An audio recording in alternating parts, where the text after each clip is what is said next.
아멘.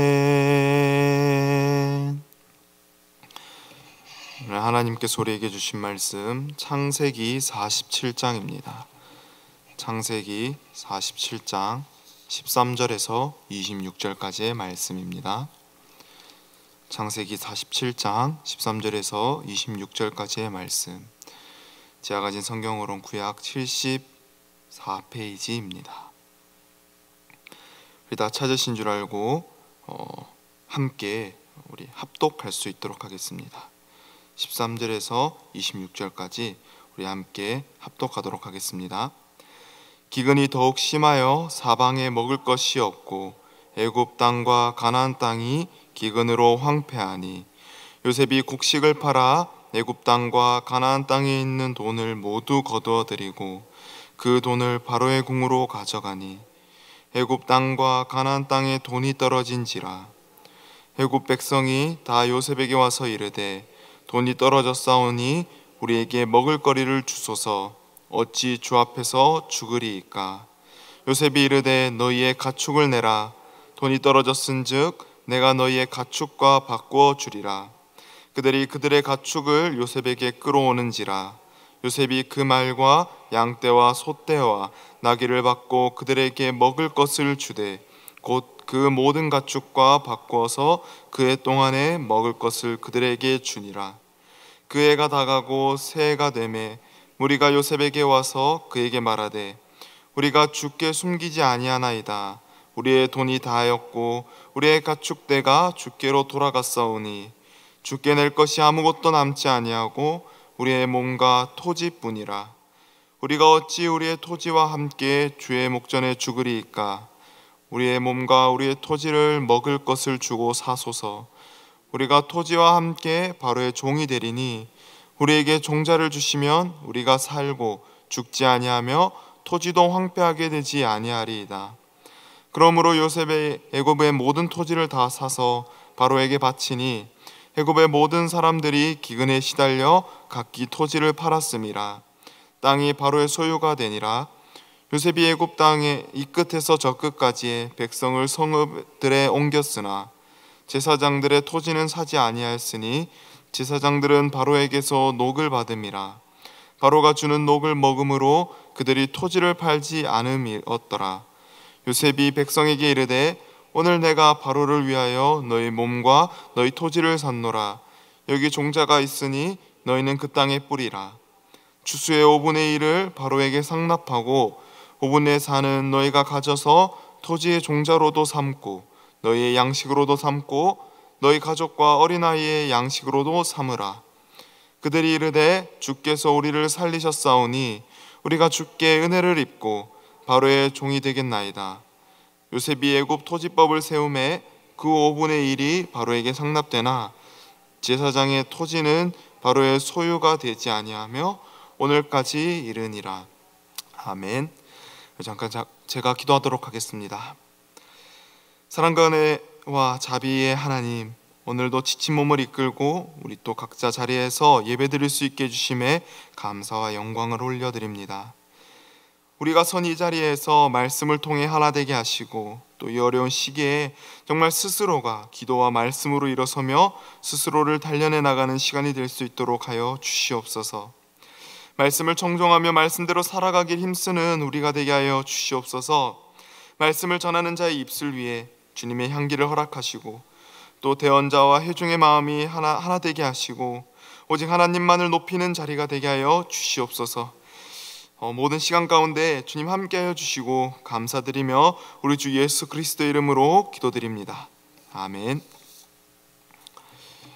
오늘 하나님이 다스리는 나라라는 말씀의 제목을 가지고 이 자리에 함께 나왔습니다. 오늘 말씀은 하나님이 세우시는 나라를 조금은 엿볼 수 있는 말씀이 아닌가 싶습니다. 하나님께서는 요셉을 통해서 하나님께서 원하시는 하나님의 나라를 만들어가고 또 하나님의 백성들과 함께 하나님이 다스리는 나라는 어떻게 이루어져 가는지 또 우리의 삶에서 하나님께서 다스리는 나라는 어떻게 이루어져 가는지 오늘 이 말씀을 통해서 우리가 볼 수 있습니다. 오늘 함께 본 말씀의 배경은 이제 바로왕의 꿈을 해석하고 그 난 후 7년의 흉년의 때의 일입니다. 아주 오랜 대흉년의 기간이었죠. 백성들은 점점 굶주려가고 있었습니다. 국고에는 이제 7년의 풍년 때 모아두었던 곡식이 아주 많았습니다. 백성들은 소식을 듣고 이 나라의 곡식을 사러 이제 금전을 가지고 찾아갑니다. 당연히 그곳을 맡아 관리하는 자는 요셉이었고, 또 요셉은 그 금전을 받고 곡식을 팔고 있었습니다. 애굽 땅과 가나안 땅의 모든 돈이 다 떨어질 때까지 그 곡식들을 팔았습니다. 그러나 이 지독한 흉년은 계속되어서 가진 돈을 다 부어 살 만큼의 곡식의 양으로도 그들에게는 부족했습니다. 백성들은 요셉에게 찾아와 이야기합니다. 15절의 말씀입니다. 제가 읽습니다. 애굽 땅과 가나안 땅에 돈이 떨어진지라 애굽 백성이 다 요셉에게 와서 이르되 돈이 떨어졌사오니 우리에게 먹을 거리를 주소서 어찌 주 앞에서 죽으리이까. 백성들은 요셉에게 나와 한탄하며 또 자비를 구합니다. 우리가 돈이 다 떨어졌는데 당신은 우리가 죽어가는 모습을 보기만 하실 것입니까? 당신이 쌓아놓았던 그 곡식을 우리에게 나누어 줄 수는 없을까요? 라고 이렇게 말하고 있는 것입니다. 요셉이 이 말을 듣고 이렇게 이야기합니다. 16절의 말씀입니다. 제가 읽습니다. 요셉이 이르되 너희의 가축을 내라. 돈이 떨어졌은즉 내가 너희의 가축과 바꾸어 주리라. 요셉은 그들에게 가축을 받고 곡식을 팔겠다고 하였습니다. 요셉이 선택이 어떤지 우리 한번 생각해 보길 바랍니다. 누구는 이렇게 이야기할 수도 있을 것입니다. 아니, 벼룩의 간을 빼먹는 이런 사람 아닌가 라고 생각하는 사람도 있을지 모르겠습니다. 그러나 저는 말씀을 보며 요셉의 이 선택이 너무나도 현명했다고 생각을 합니다. 요셉이 그들의 가축을 받은 것은 매우 현명하고 자비로운 일이었습니다. 백성들이 이런 기근 때에 자신들의 먹을 것도 부족한데 가축에게 줄 사료 또한 당연히 없었을 것입니다. 그들에게 가축은 식량을 축내는 짐승에 불과했을 것입니다. 요셉에게 그 가축을 넘김으로써 불필요한 짐을 더는 동시에 곡식도 얻을 수 있었다는 것입니다. 나라에 기속된 이 가축들은 나라에서 관리가 가능했을 것입니다. 그래야 요셉은 가축을 받고 또 한 해를 살아갈 수 있는 곡식을 또 나누어 주게 됩니다. 그렇게 백성들의 모든 가축들이 또 다 나라의 소유가 됩니다. 그렇게 그 해가 지나고 새해가 되었습니다. 새해가 되었는데도 이 흉년은 끝나지가 않습니다. 또 엎친 데 덮친 격으로 백성들은 또 요셉에게 찾아와 이렇게 이야기합니다. 우리가 이제는 돈도 없고 가축도 없습니다. 더 이상 우리가 당신에게 낼 것이 없습니다. 우리가 가진 거라곤 우리의 땅과 또 우리의 몸뿐입니다. 백성들이 이렇게 허심탄회하게 이야기합니다. 백성들은 너무나도 굶주렸던 나머지 이제 먹을 것의 종자까지도 다 먹어버렸기에, 곡식의 종자도 다 먹어버렸기에 그 땅에 심을 것조차 남지 않았었습니다. 백성들은 이제 자신이 가진 땅까지도 다 팔아서 곡식을 받아가기를 원했습니다. 그리고 요셉은 그 땅을 모두 팔고 곡식을 나누어주고 그 땅과 금전, 가지고 있던 모든 것을 모두 바로에게 바쳤습니다. 이 말은 곧 애굽의 전역의 땅이 바로 왕의 소유가 되었다는 것입니다. 요셉이 전 영토를 국유화시킨 것입니다. 이 과정에서 제사장들의 토지는 수용하지 않았다고 나오는데 그 이유는 제사장들은 바로에게 정기적으로 녹을 받고 있었기 때문입니다. 여기서 녹은 정해진 목, 할당량을 의미합니다. 제사장들에게는 일정한 목을 주는 그 나라의 법령이 있었기 때문입니다. 이제 백성들이 가진 것이라곤 다 팔고 얻은 또 한 해를 버틸 곡식뿐이었습니다. 그러면 이 한 해를 끝난 뒤에는 백성들은 어떻게 해야 합니까? 이 한 해의 곡식을 받고도 그들은 언제 끝날지 모르는 이 대흉년에 그들의 앞은 막막할 뿐입니다.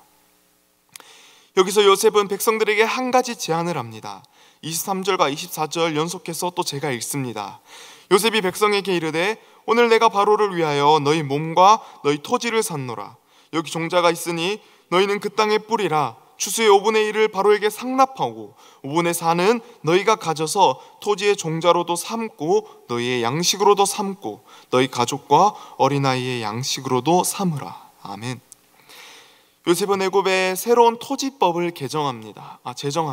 나라의 소유가 된 이 백성들에게 나라의 소유가 된 그 땅을 경작할 수 있게 해주어서 소작농으로 살아갈 수 있게 한 것입니다.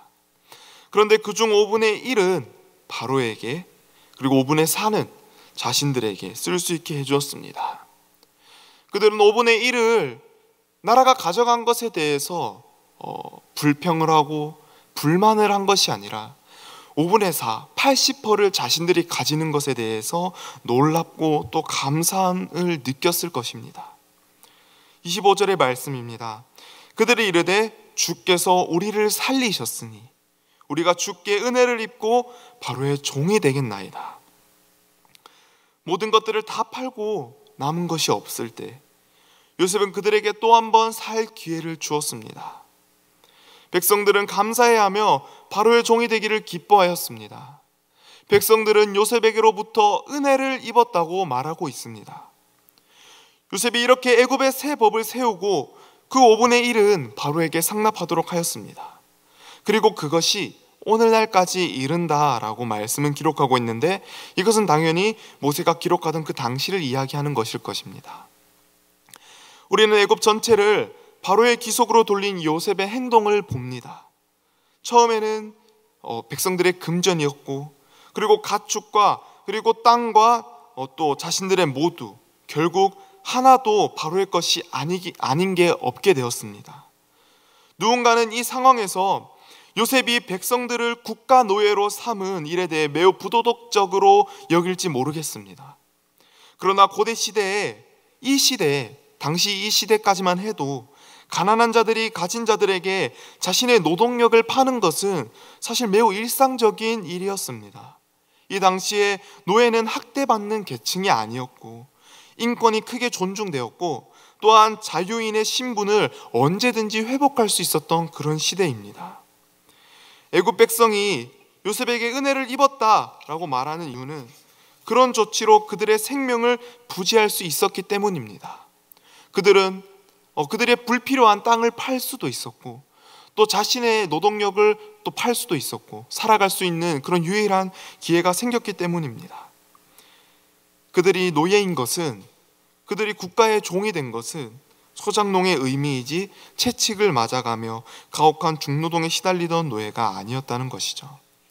요셉은 자신에게 맡겨진 사명을 충실히 감당하는 사람이었습니다. 그리고 자신이 섬기는 바로왕에게 모든 것을 가져다 바친 자로서, 충성을 다한 자로서 오늘 말씀에서 보여지고 있습니다. 자신이 총리인데, 나라에서 두 번째 가라 하는 사람인데 그 중에서 일부를 떼어도 자기의 주머니에 넣는다 하더라도 아무도 뭐라 할 사람이 없을 텐데 요셉은 그러지 않았습니다. 요셉은 자신이 섬기는 자 앞에 진심으로 충성을 다하고 진심으로 맹세하였습니다. 왕이 그의 하나님을 믿어주었고 요셉을 믿어주어 총리로 세워준 것에 대한 감사가 있었기 때문입니다. 또 자신의 가족들이 살 땅을 내어줌으로써 야곱의 가족들의 문화에 맞게 살 수 있게끔 허락해 준 것도 바로 왕이었기에 그에게 충성을 바침으로써 보답한 것이라고 할 수 있습니다. 하나님을 믿는 자에게 자비를 베푸는 자, 이 바로 왕은 하나님의 은혜와 하나님의 복을 받았습니다. 바로 왕은 오늘 본 말씀 이전에 1절에서 12절에 야곱의 축복을 받았습니다. 바로 왕이 하나님의 백성에게 대한 태도는 너무나 긍정적이었고 또 호의적이었으며 또 그들을 배려해 주기까지 하였습니다.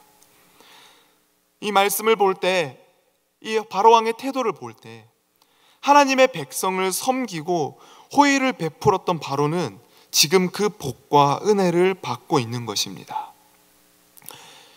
이후에 나오는 바로왕, 출애굽기에서 나오는 바로왕은 어떻습니까?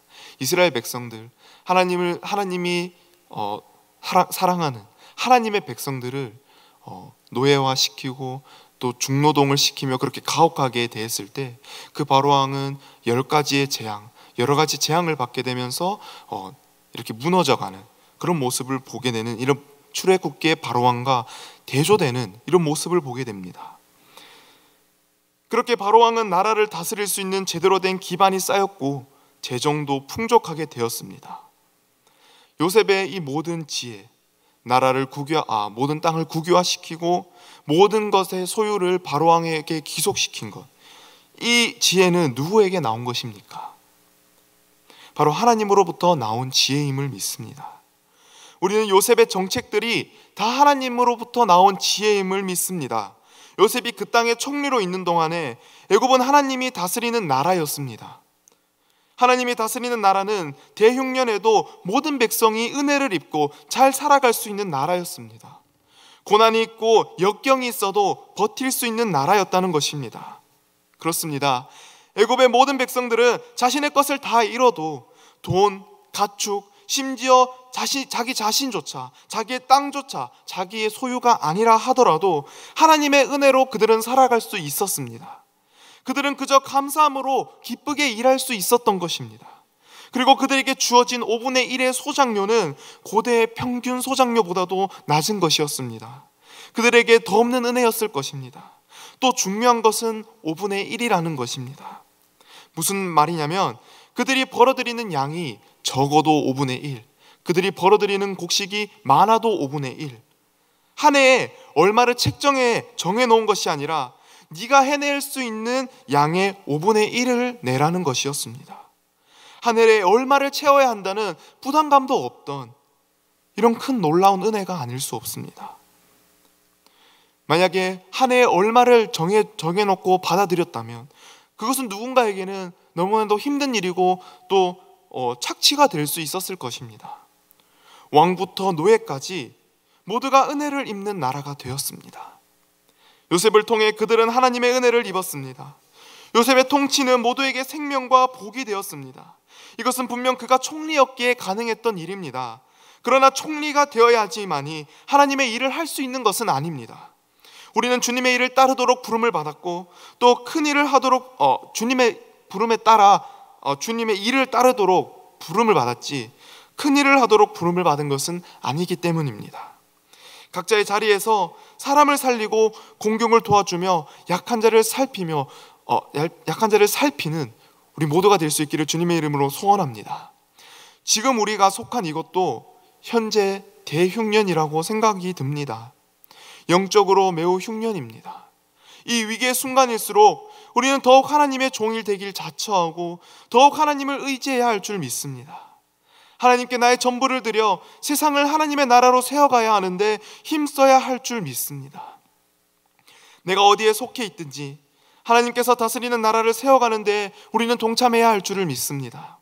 그리하여 세상이 하나님의 이름으로 살고 있다고 고백할 수 있도록, 세상이 하나님 없이는 살아가지 못함을 고백하는 나라가 또 이 세계가 될 수 있도록, 내가 하나님의 지혜를 이야기하고 하나님의 소망을 이야기하는 자가 될 수 있도록, 나를 통해서 하나님의 은혜를 입는 자가 나타날 수 있도록, 하나님을 몰랐던 바로왕이 요셉을 통해 알게 되고 큰 복을 누린 것과 같이, 큰 은혜를 입은 것과 같이 세상 사람들이 우리를 통해 하나님을 알게 되고 그 큰 복을 누리는 또 그 은혜를 입는 세상이 될 수 있도록 오늘도 힘쓰며 눈물로 기도하며 나아가는 우리 오산제일교회 모든 성도님들 될 수 있길 주님의 이름으로 소망합니다. 우리 함께 본 말씀을 놓고 기도하길 원합니다. 이 대흉년의 위기 가운데 하나님의 뜻을 잘 분별하여 모든 사람을 살리는 자들이 될 수 있도록, 또 나를 통해서 하나님을 알고 하나님을 통하여 큰 은혜를 받고 다시 돌아오는 역사가 일어날 수 있도록, 또 우리 함께 나눌 우리 공동 기도 제목을 가지고 이 시간 기도할 때 하나님께서 기억해 주시고 이루어 주실 줄을 믿습니다. 우리 함께 기도하며 나아가겠습니다. 기도합니다. 사랑해 주님 감사합니다. 오늘 이 시간도